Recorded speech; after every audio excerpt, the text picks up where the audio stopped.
యేసుక్రీస్తు ప్రభువారు కూడా చెప్పారు, ప్రయాసపడి భారం మోయువారులారా నా యొద్దకు రండి, నేను మీకు విశ్రాంతినిస్తాను అని చెప్పి. మరి ఆ విశ్రాంతి కావాలి అంటే మన చింత వెయ్యడము మనకు తెలియగలగాలి.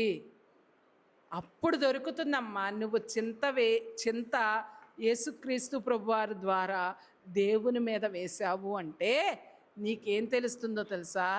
సమాధానము దొరుకుతుంది.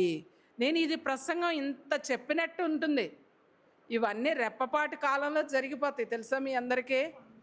అలా చెయ్యడానికి మీరు అభ్యాసము చెయ్యాలి, ప్రాక్టీస్ చేయాలి. నేను ఇలా వెళ్ళాను వచ్చేసాను, దేవుడు నాకేం సమాధానం చెప్పలేదంటే రాదు. నీ అంతరంగము మెరుగుపడేంత వరకు, నీ యొక్క పాపపు స్థితి, పాపపు నైజము విడిచిపెట్టే వరకు, నువ్వు మళ్ళీ అలా చెయ్యవు అన్న తీర్మానం దేవునికి వచ్చే వరకు కూడా ఆయన నీ చింతకు సమాధానము ఇవ్వడు.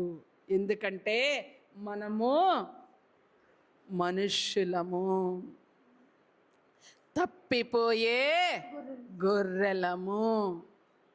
ఒక కార్యం జరిగిపోతుంది, జరిగిపోయినప్పుడు చూడండి, దావీదు గారు అంతటి వారే సన్నిధి చేసే సన్నిధి పురుషుడైన దావీదు గారే ఏం చేశారు?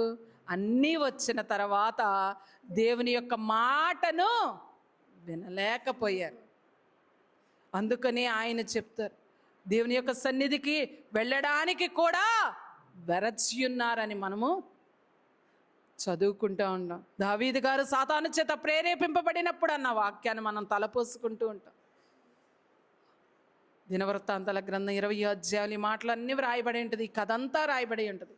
అక్కడ చివరి మాట చెప్పేది, దావీదు గారు సన్నిధికి వెళ్ళడానికి కూడా వెరచను అని భయపడి ఉన్నారు. మన అవసరతలు తీరిన తరువాత మనము దేవునికి దూరముగా ఉంటాం.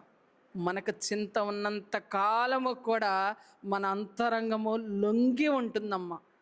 చింత తీరిపోయిన వెంటనే అవసరతలు, లోకములో అవసరతలు తీరిపోయిన వెంటనే మనుషులు మాట వింటారా? వినరు. మరి దేవుని మాట వినాలి అంటే నీ యొక్క అవసరత ఏంటో తెలుసా? ఒకటే అవసరత. నీవు ఈ జీవితంలో 80 ఏళ్ళు ఉంటావు, 60 ఏళ్ళు ఉంటావు, 70 ఏళ్ళు ఉంటావు. నీ జీవితంలో నీకు ఒకటే గోల్ ఏంటో తెలుసా? దేవుని యొక్క లోకము చేరడం. అదే చింత కలిగి ఉండాలి. నేను